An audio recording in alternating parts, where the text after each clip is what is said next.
ನಮಸ್ತೆ ಸ್ನೇಹಿತರೆ, KLN trending ಅಪ್ಡೇಟ್ಸ್ಗೆ ಸ್ವಾಗತ ಸುಸ್ವಾಗತ. ಅಂತೂ ಇಂತೂ ಚಿಮುಲ್ ಆಡಳಿತ ಮಂಡಳಿಯ ಅಧ್ಯಕ್ಷರ ಆಯ್ಕೆ ಕನ್ಫರ್ಮ್ ಆಗಿದೆ. ಅದು ಸಹ ಕನ್ಫರ್ಮ್ ಆಗಿರೋದು ಇಬ್ಬರ ಹೆಸರು. ಈ ಕುರಿತು ಒಂದಷ್ಟು ಮಾಹಿತಿಯನ್ನ ಈ ವಿಡಿಯೋದಲ್ಲಿ ನಿಮ್ಮ ಮುಂದೆ ಇಡೋ ಪ್ರಯತ್ನ ಮಾಡ್ತೀನಿ. ಅಂದ ಹಾಗೆ ಚಿಮುಲ್ ಆಡಳಿತ ಮಂಡಳಿ ಅಧ್ಯಕ್ಷರ ಆಯ್ಕೆ ಫೆಬ್ರವರಿ 16ರಂದು ಸೋಮವಾರ ನಡೆಯಲಿದೆ. ಅಭ್ಯರ್ಥಿಗಳ ಅಂತಿಮ ಆಯ್ಕೆಗೆ ಸಂಬಂಧಿಸಿದಂತೆ ಫೆಬ್ರವರಿ 14ರಂದು ಸಚಿವ MC ಸುಧಾಕರ್ ನೇತೃತ್ವದಲ್ಲಿ ಬೆಂಗಳೂರಿನಲ್ಲಿ ಸಭೆ ಸಹ ನಡೆದಿತ್ತು. ಅಧ್ಯಕ್ಷರಾಗೋಕೆ ಆಕಾಂಕ್ಷಿಗಳು ಸಹ ಹೆಚ್ಚಾಗಿದ್ರು. ಇದರಿಂದ ಯಾರಿಗೂ ಸಹ ಮನಸ್ತಾಪ ಬಾರದಂತೆ ಅಧಿಕಾರ ಹಂಚಿಕೆ ಸೂತ್ರಕ್ಕೆ ಕೈ ನಾಯಕರು ಮುಂದಾಗಿದ್ದಾರೆ. ಈ ಕುರಿತು ಈ ಮೊದಲೇ ಒಂದು ವಿಡಿಯೋದಲ್ಲಿ ತಿಳಿಸಿದ್ದೆ. ಅದೇ ರೀತಿಯಾಗಿ ಅಧಿಕಾರ ಹಂಚಿಕೆ ಸೂತ್ರಕ್ಕೆ ಸಿದ್ಧರಾಗಿ ಮುಖಂಡರ ವೈಮನಸ್ಸನ್ನ ಶಮನಗೊಳಿಸಲು ಮುಂದಾಗಿದ್ದಾರೆ ಅನ್ನೋ ಮಾಹಿತಿ ಬಲವಾದ ಮೂಲಗಳಿಂದ ತಿಳಿದು ಬಂದಿದೆ.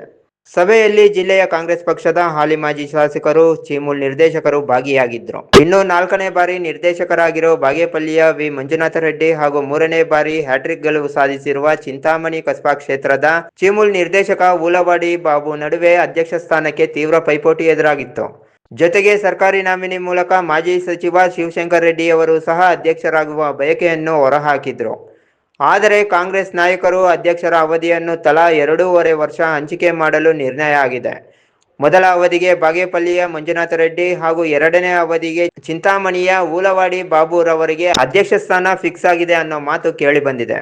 ಇದಕ್ಕೆ ಸಭೆಯಲ್ಲಿದ್ದ ಎಲ್ಲರೂ ಸಹ ಸಹಮತವನ್ನು ವ್ಯಕ್ತಪಡಿಸಿದ್ದಾರಂತೆ. ತೊಟ್ಟು ಬಿಡದ ಬಾಗೇಪಲ್ಲಿ ಶಾಸಕ SN ಸುಬ್ಬಾರೆಡ್ಡಿಯವರ ಮಾತಿನಂತೆ ಮಂಜುನಾಥ ರೆಡ್ಡಿಯವರು ಇದೀಗ ಮೊದಲ ಅವಧಿಗೆ ಚಿಮುಲ್ ಮೊದಲ ಅಧ್ಯಕ್ಷರಾಗಿ ಅಧಿಕಾರ ಸ್ವೀಕರಿಸಲಿದ್ದಾರೆ. ಚಿಂತಾಮಣಿಯ MC ಸುಧಾಕರ್ ಆಪ್ತರಾಗಿರುವ ಊಲವಾಡಿ ಬಾಬುರವರು 2ನೇ ಅವಧಿಗೆ ಅಧಿಕಾರ ಸ್ವೀಕರಿಸಲಿದ್ದಾರೆ ಅನ್ನೋ ಮಾತು ಕೇಳಿ ಬರ್ತಿದೆ. ಅದೇ ರೀತಿ KMF ನಿರ್ದೇಶಕ ಸ್ಥಾನಕ್ಕೆ ಕೋಚಿಮುಲ್ ಮಾಜಿ ಅಧ್ಯಕ್ಷರೂ ಆದ ಮಂಚೇನಹಳ್ಳಿ ನಿರ್ದೇಶಕ ಕಾಂತರಾಜು ಮತ್ತು 2 ಬಾರಿ ಚಿಕ್ಕಬಳ್ಳಾಪುರ ಕ್ಷೇತ್ರದಿಂದ ನಿರ್ದೇಶಕರಾಗಿರುವ NC ವೆಂಕಟೇಶ್ ನಡುವೆ ತೀವ್ರ ಸ್ಪರ್ಧೆ ಇತ್ತು. ಚಿಮುಲ್ ಅಧ್ಯಕ್ಷಗಾದಿಯ ಅಧಿಕಾರ ಹಂಚಿಕೆಯಂತೆ KMF ನಿರ್ದೇಶಕ ಸ್ಥಾನದ ಅಧಿಕಾರವನ್ನು ಸಹ ಹಂಚಿಕೆ ಮಾಡಲಾಗಿದೆ.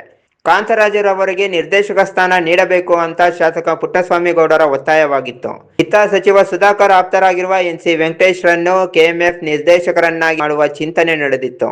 ಆದ್ದರಿಂದ ಇಲ್ಲಿಯೂ ಸಹ ಅಧಿಕಾರ ಹಂಚಿಕೆ ಸೂತ್ರಕ್ಕೆ ಜೋತು ಬಿದ್ದಿದ್ದು, ಮೊದಲ ಅವಧಿಯಲ್ಲಿ NC ವೆಂಕಟೇಶ್ ರವರು ನಿರ್ದೇಶಕರಾದ್ರೆ 2ನೇ ಅವಧಿಗೆ ಕಾಂತರಾಜುರವರು KMF ನಿರ್ದೇಶಕರಾಗಿ ಅಧಿಕಾರ ವಹಿಸಿಕೊಳ್ತಾರೆ ಅನ್ನೋ ಮಾಹಿತಿ ತಿಳಿದು ಬಂದಿದೆ. ಆದರೆ ಅಭ್ಯರ್ಥಿ ಆಯ್ಕೆ ಹಾಗೂ ಸರ್ಕಾರಿ ನಾಮಿನಿ ವಿಚಾರದಲ್ಲಿ ಕೈಪಾಳ್ಯದಲ್ಲಿನ ಒಳಜಗಳ ಬೀದಿಗೆ ಬಿದ್ದಂತಾಗಿತ್ತು. ಇದೀಗ ಪೆರೇಸಂದ್ರದ ಕಾಕಲಚಿಂತೆ KR ರಾಜಣ್ಣರವರನ್ನು ಸರ್ಕಾರದ ನಾಮನಿರ್ದೇಶನ ನಿರ್ದೇಶಕರಾಗುವ ಸಾಧ್ಯತೆ ಹೆಚ್ಚಾಗಿದೆ.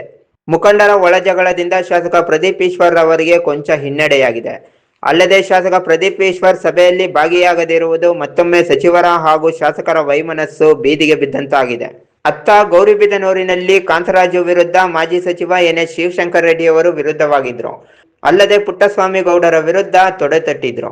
ಇದೀಗ ಅವರಿಗೂ ಸಹ ಹಿನ್ನಡೆಯಾಗಿರೋ ಲಕ್ಷಣಗಳು ಕಂಡು ಬರ್ತಿದೆ.